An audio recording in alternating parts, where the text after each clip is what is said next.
Okay, good afternoon. Welcome to our first day of class in our subject HR 231, or the labor law and legislation. For the course description,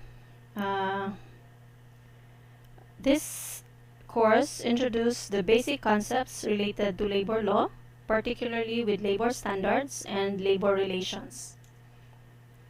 The following are the course objectives for this subject. Number 1 is to familiarize student with the nature, source, function, effects, and application of the labor laws.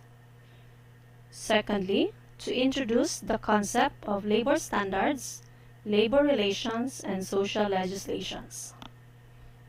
Next is to introduce how to interpret or apply the provisions of labor law in the workplace, and to introduce the process of how labor relation law is enforced in the workplace. Now, the labor code actually came from the constitutional mandates, wherein the 1987 Constitution is the supreme law of the Philippines. Now, under Article 13, Section 3, which states, the state shall afford full protection to labor, local and overseas, organized and unorganized, and promote full employment and equality of employment opportunities for all. So this is actually where the labor code is based from, okay, which is to afford full protection to labor.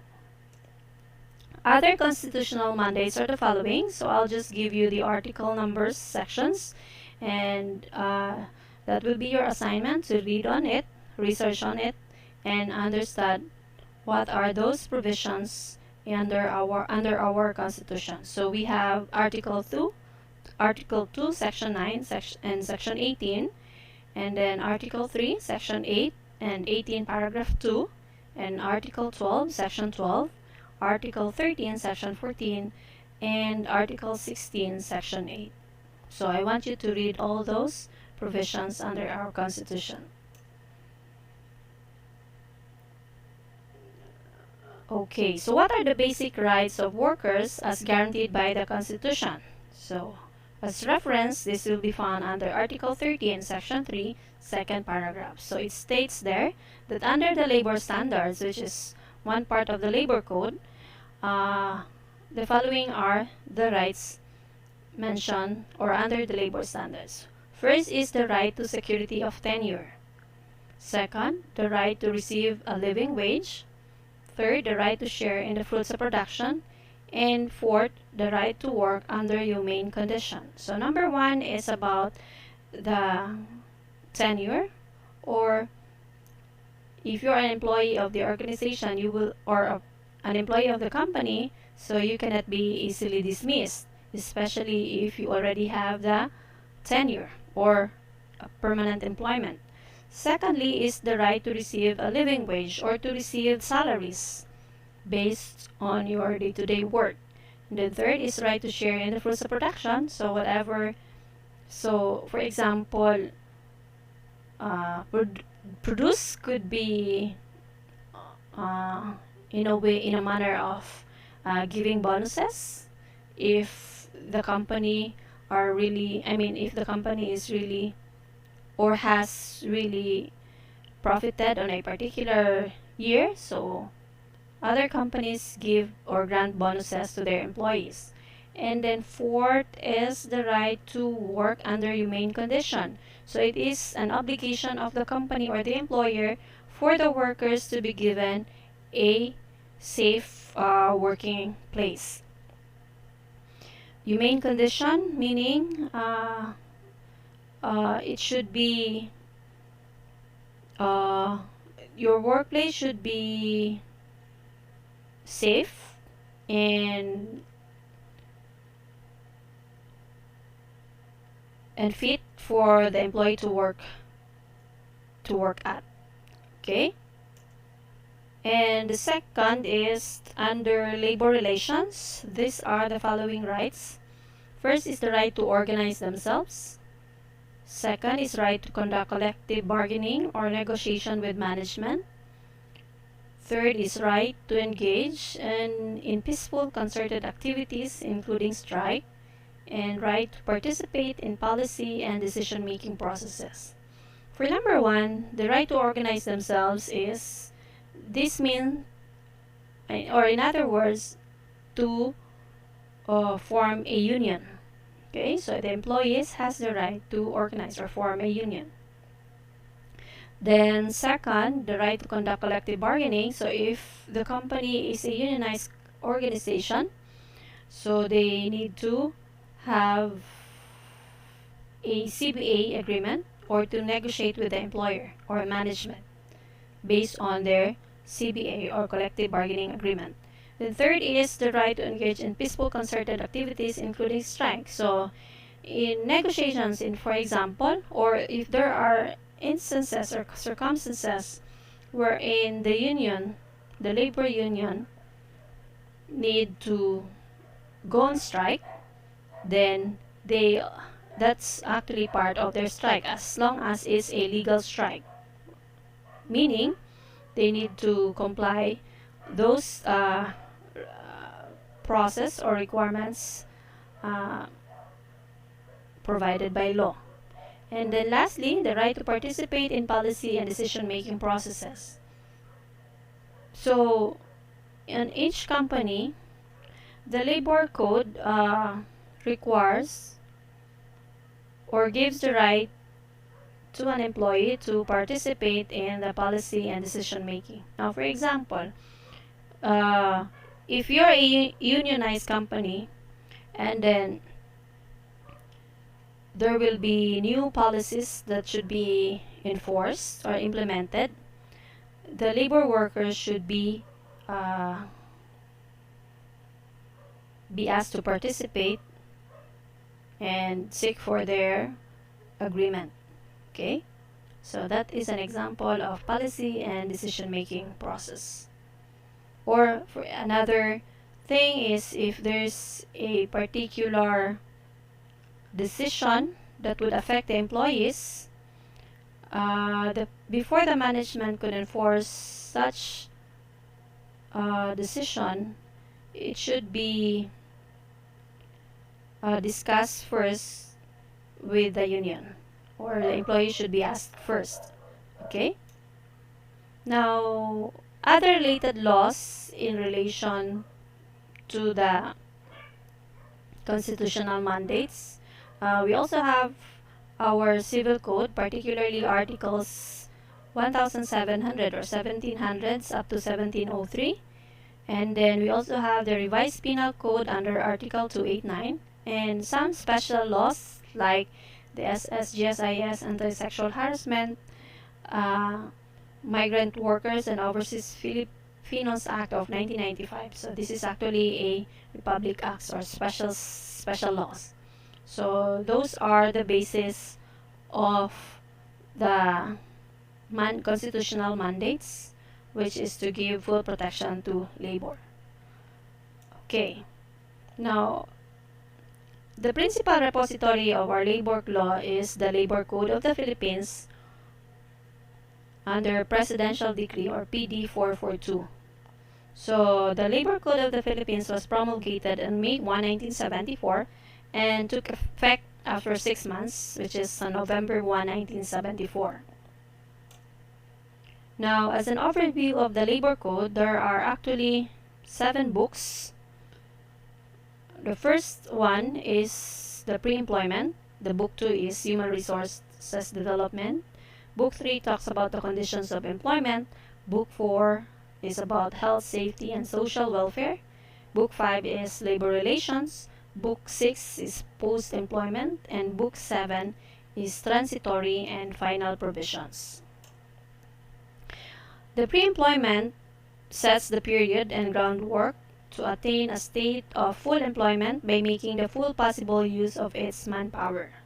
Book 2, or the Human Resources Development, emphasizes the need of developing human resources. Book 3, Conditions of Employment, deals with the mechanism to protect or secure the workers who may be employed especially after appropriate qualifications and training. Book 4 is the Health and Safety and Social Welfare Benefits, which deals with protection and promotion of the health and safety of the workers. So those occupational safety and health provisions are under Book 4. Then Book 5, the Labor Relations, spells out the terms and conditions of employment. And Book 6, Post-Employment, provides for security of tenure and conditions under which a worker may be dismissed. And lastly, Book 7, Transitory and Final Provisions, provides for sanctions for violation or non-compliance with the Code. It also provides for procedure and prescription for the enforcement of rights under the Code. So don't worry, each one will be discussed as we go along. Okay, so now let's discuss the Labor Code, which is, for Chapter 1, we'll be discussing preliminary considerations. Okay, so labor law. This is actually a branch of law that governs and regulates the relationship between employers and employees. So when you say relationship between the employers and employee, so the law that will govern will be the Labor Code. So under the code, or Labor Code or the Code, so for shorter term we'll call it the Code, which refers to the Labor Code. Okay, so the under the labor law, there are there are general classifications of labor laws. First is the labor standards, labor relations, and welfare law. So we'll discuss this one by one. So when you say labor standards, this is actually the branch of labor law that prescribes the minimum requirements for hours of work, wages, monetary benefits, welfare benefits, and occupational health and safety. Labor relations is the branch of labor law that regulates the activities of labor organizations and prescribes the modes and machinery for the settlement of labor disputes, including collective bargaining, and the modes and procedure for terminating an employment. Let me go back to labor standards. So again, for the labor standard, these are the minimum requirements for the different provisions of work. Example is the hour of work. So under the labor standard, the minimum standard of work is provided under this part. So for example, the minimum number of hours per day is 8 hours as provided under the labor standard. So in excess of 8 hours, overtime should be paid. Okay, and then benefits such as the SSS are also provided under the labor standards. Then for the labor relations, deals with the relationship between the employer-employee, wherein the modes and procedures for terminating is provided, as well as how to form or organize and join a union, and the things that in terms of election, so it will be found under the labor relations. Just causes, authorized causes is also under this part. Welfare law are statutes intended to provide protection to the employee and his beneficiaries in case of disability, sickness, old age, death, and other contingencies that result in loss of income or financial burden. So example of welfare law are SSS for private employees, GSIS for government employees. So the Retirement Act and other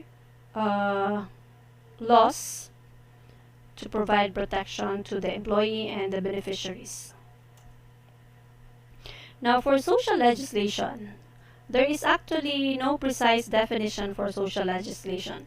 It is so broad that it covers labor laws, agrarian laws, and welfare laws. So essentially, These are laws or statutes enacted pursuant to the social justice clause of the Constitution. So, welfare law is actually part of social legislation. Now, another thing that we really need to know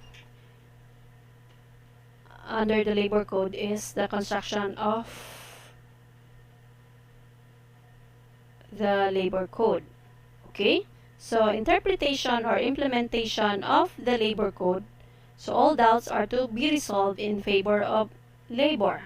So, in other words, in case there will be conflicts, doubts, questions between the employer-employee relationship, doubts should be in favor or doubts should be resolved in favor of labor or employees. Okay, why is that so? Because as for justice, as mentioned, between labor and employer, in terms of capital or the capacity, in terms of for example, very specific monetary capacity between labor and employer. Of course, employer has more funds compared to labor. That is why our law is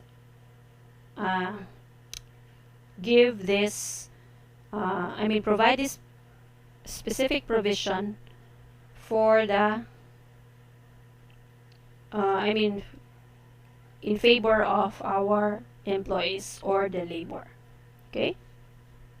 So the doubt could pertain to interpretation of the law or of the evidence presented by the employer. So in every case filed by the employee, for example, on cases of illegal dismissal, the one responsible to prove such evidence that violation or omission is committed will be under the employer, or the employer has the burden of the employer will be the burden of proof in presenting that the employee is guilty on the commission of an offense lies under the employer. So the employer should present all the evidences they have in order to make the dismissal legal. Okay, so again, the burden of proof falls under the employer. Okay. Now, what the applicability of the labor code? So there are actually two clauses. First is the coverage clause and the exclusionary clause. So under Article 6, the coverage clause, which states shall apply alike to all workers, and the exclusionary clause, which state except as may otherwise be provided. Okay, let's discuss it one by one. The coverage clause, the phrase shall apply alike to all workers, refers to those employed in the private sector only. So, alike to all workers, or those workers working in a private sector or private companies. The code does not apply to employees of the government except the provision on employees' compensation. Again, the labor code does not apply to employees of the government, but it is only applicable to workers or employees under the private companies or private sectors. Of course, with the exception of employees' compensation. With regard to GOCC or government-owned or controlled corporation, the applicability of the code will depend upon the manner of their creation. Thus, if created by special charter or special law, not covered by the code, except employees' compensation. So if organized under the corporation law, covered by the code. Example of if created by special charter, like in the government, employees, if there's a particular law or what we call a special charter which created a particular entity or agency, then they are not covered by the labor code. Then for the second one, if it is organized under the corporation code or corporation law, or registered under SEC or the Securities Exchange Commission, employees belonging to these corporations are covered by the labor code. So for example, specific company ending with corporation, incorporated, or INC, those are companies which belong to private companies. Next is exclusionary clause. The phrase except as may otherwise be provided means that some rights and benefits under the code are not accorded to certain types of employees in the private sectors. In other words, there are certain types of employees not belonging in the private companies or private sector that are exempted or not included in some basic rights and benefits provided under the labor code. So here are some rights not accorded to particular type of workers in a private sector. First is the right to organize. Join or assist in organizing a labor union is not available to managerial employees. Okay? So again, managerial employees are not allowed to organize, join, or assist in organizing a labor union. Secondly, the normal hours of work, meal periods, night shift differential, overtime pay, weekly rest day and special holiday premium, regular holiday pay, service incentive leave, and service charges are not available to some types of workers. So these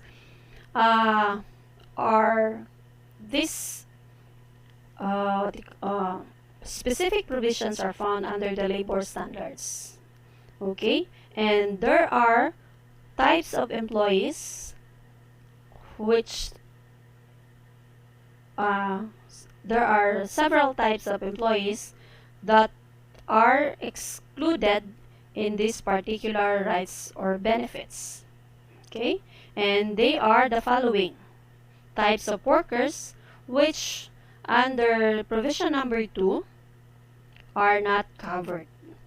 Okay, so example for the types of worker, number 1 is managerial employees, officers and members of the managerial staff, field personnel, members of the family of the employer who are dependent on him for support, domestic helpers except weekly rest day and service incentive leave, persons in the personal service of another, and workers paid by results. Okay, so these types of workers does not enjoy overtime pays, holiday pays, and those mentioned under provision number 2. So they are excluded, or they are not entitled on those kinds of benefits. So when you say managerial employees, of course, those are department managers or belonging to senior managers or frontline managers. Officers and members of the managerial staff, of course, again, those, example, accounting heads or officers. Then field personnel, like for example, medical representatives or those sales agent assigned on field, or they don't have specific time in terms of work. Like for example, for normal workers, they report for at least 8 hours a day. Example, they need to report 8 a.m. until 5 p.m. with a 1 hour break, probably from 12 noon to 1 p.m. But for these field personnel, they have specific time of the day that they need to report, but instead, all they need to do, if they are medical representatives, they will be asked to visit doctor's clinic in order to promote their products, but there's no specific time of the day or no specific number of hours required for them. And then fourth, members of the family of the employer who are dependent on him for support. Okay, so if you own a certain business and part of the family, actually you're part of the owner, and you will be asked to work in your own business, and of course you are dependent for the support of the head of the family, for example. Okay, so you help in your business, so you are not entitled for those benefits. Fifth is domestic helpers, of course, house help workers, except they will be given weekly rest day, which is at least 1 day a week, or at least 24 hours after 6 consecutive days of work. And they are not, but they are also entitled for service incentive leave. Then number 6, persons in the personal service of another, like for example those actresses wherein they have personal assistants or they have bodyguards or whatever, so they are not covered on those minimum standards. And lastly, workers paid by results. Those are we call them on a piece rate basis. So for example, on a day-to-day basis, they are being paid depending on the number of pieces they were able to finish. Okay, for example, in a furniture company, if you are paid based on the number of chairs made, then you in other words, you are paid on a piece rate basis. Or sometimes there are also what we call Pacquiao basis. Okay, so in other words, in your day-to-day production, you are required to produce 100 pieces, or depending on the minimum numbers you need to finish. So it doesn't mean that you need to accomplish or to finish or to complete the 8 hours of work, but as long as you finish the minimum numbers required for you to finish, like in a day, you are required to finish 100 pieces or 1,000, and then you were able to do that just for an hour or for 4 hours or less than 8 hours, then you are paid based on the number of pieces you were able to finish. Okay?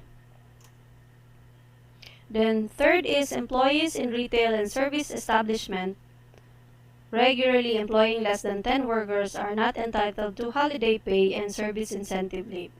So again, those retail establishment employing less than 10, so in other words, 9 and below, are not entitled to holiday pay and service incentive leave. And lastly, employees in retail, service, and agricultural establishments employing not more than 10 employees or workers are not entitled to retirement benefits. So less than 10 workers in a retail, service, and agricultural establishment, they are not entitled to retirement benefits. So those 4 provisions are exclusionary clauses, or meaning excluded from the labor standards or those specific benefits provided. Okay? Now, before we continue, I want to inform the students this course actually is very important, especially if you're an HR students and one of your, of course, potential employment when you graduate will be part of the HR department. And although there are companies who hire generalists, HR generalists, wherein when you say HR generalists, those are HR staff or officers who performs the different functions or all functions of HR, like the recruiting and selection, uh, training and development, employee relations, and compensation and benefits, and administrative tasks. So for this particular subject, this is very, very useful for those uh, assigned or tasked, or aside from generalists, they are also called there are also called specialists, HR specialists. One example of is an HR specialist as one of your possible career in the future is employee relations specialist. There's also compensation and benefits specialist, talent acquisition or recruitment specialist, training specialist, and etc. Now, this subject is very important, especially if you want to work as an employee relations specialist. Okay?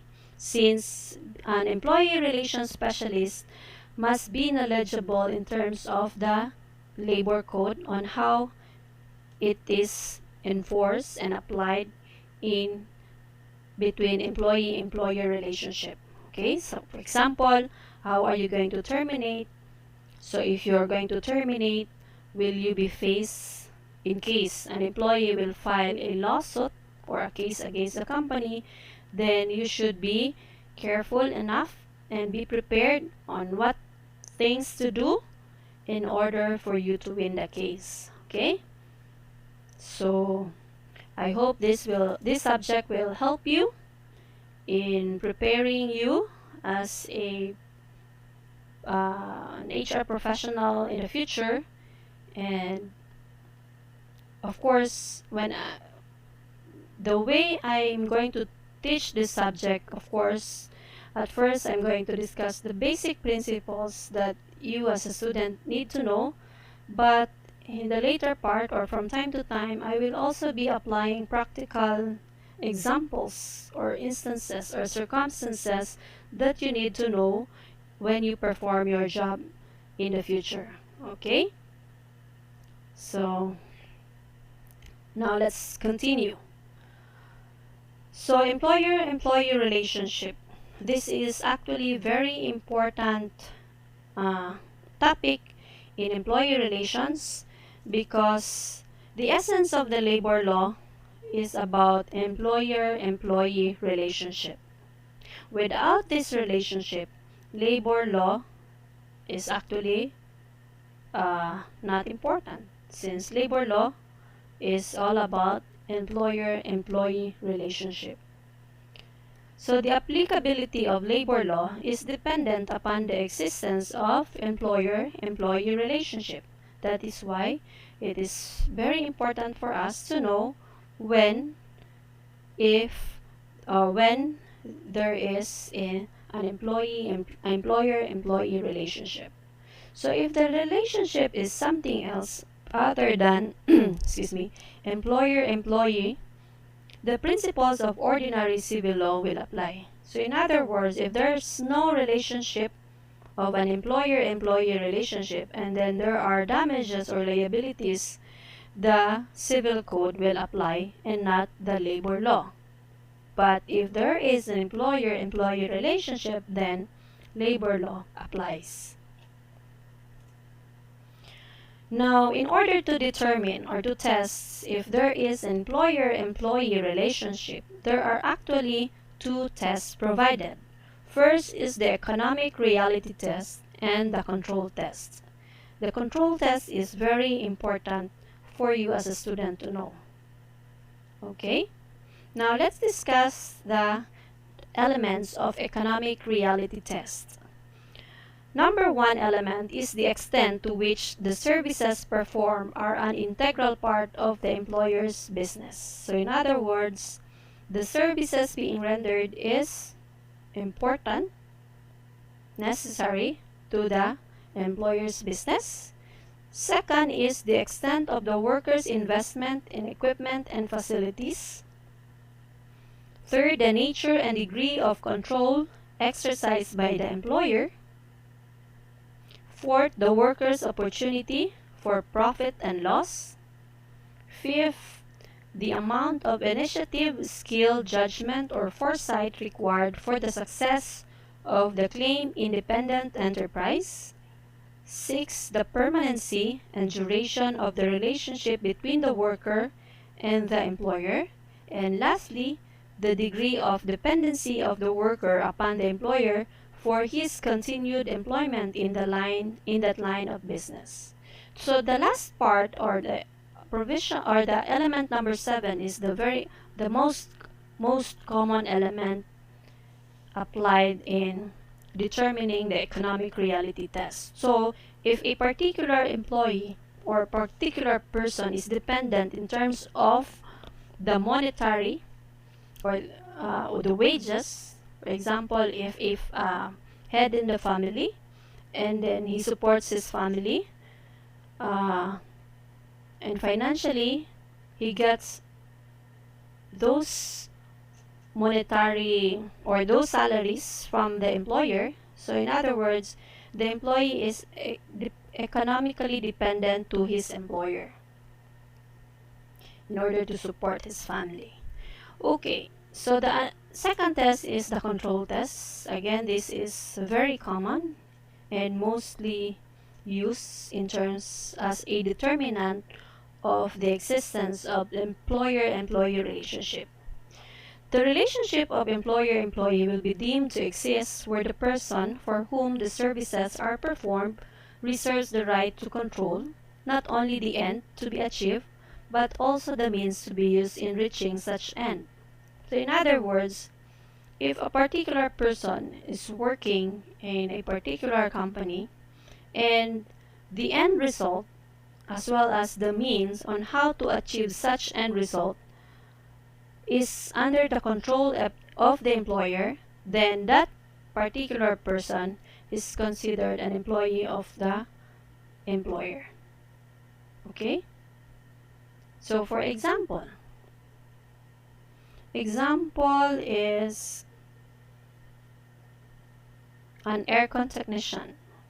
So an aircon technician especially in a particular department under the engineering department, the manager provides the job description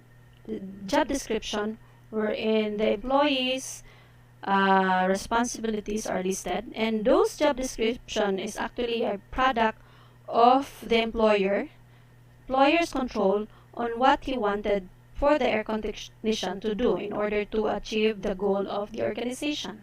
So each position in the company are actually delegated to a particular job position. So with that, there is a control. Okay? Now, another example is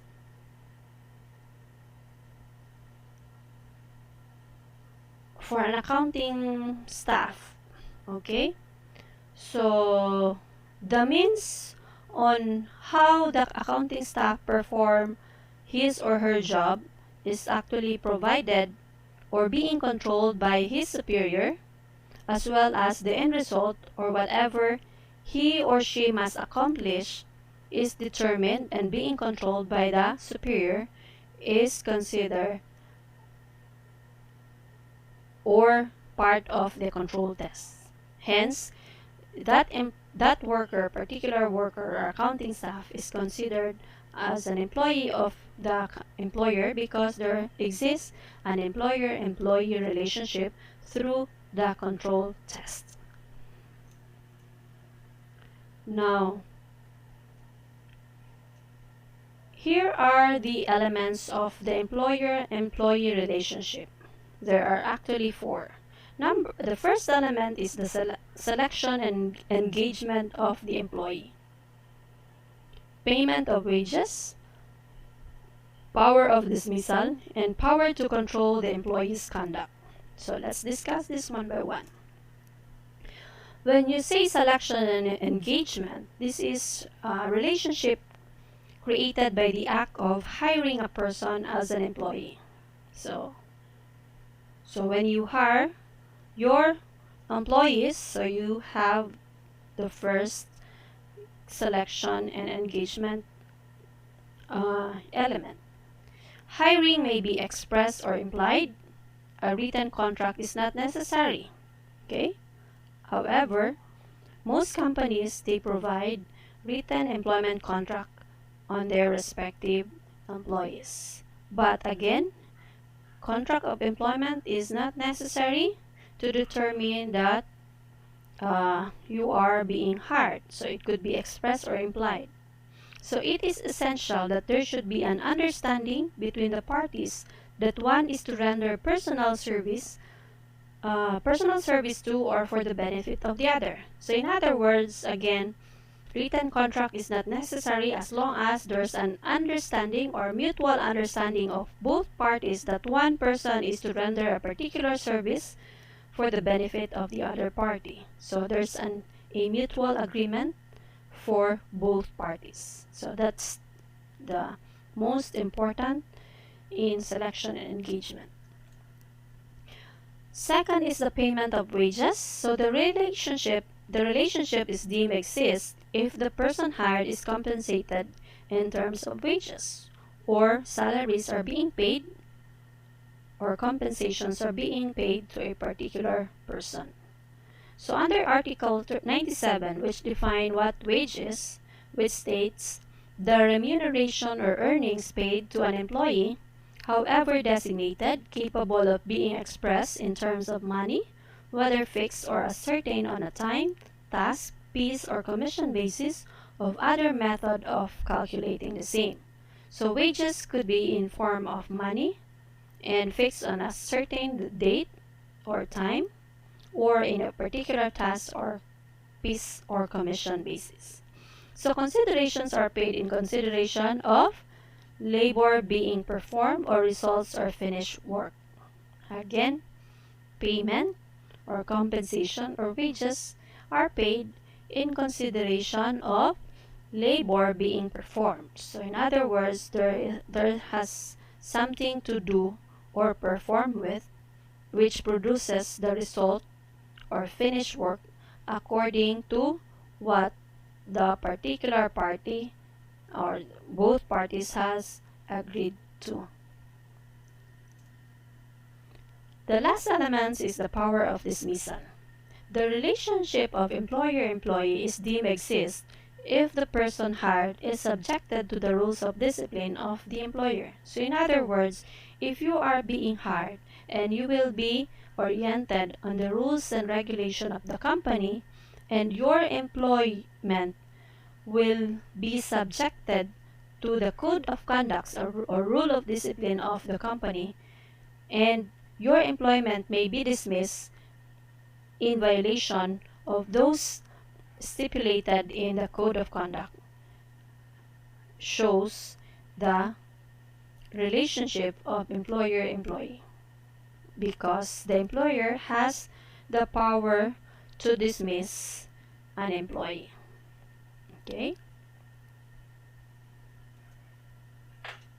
The power to control the employee's conduct. The term control refers to the authority of the employer to manage the employee on both the result of the work to be done and the means by which the work is to be accomplished.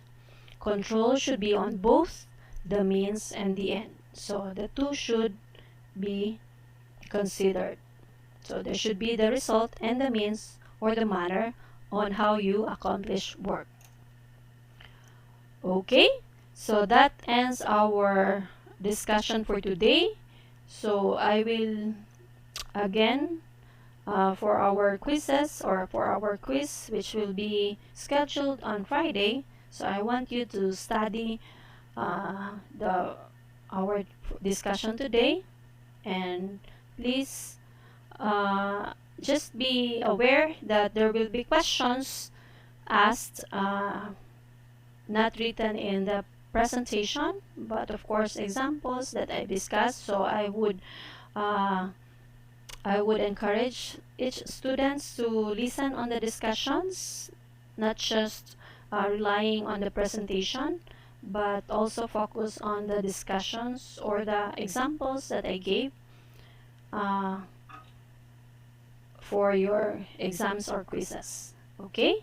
So that's end our discussion for today. I will be giving assignments, so just I'll upload it in our Moodle class.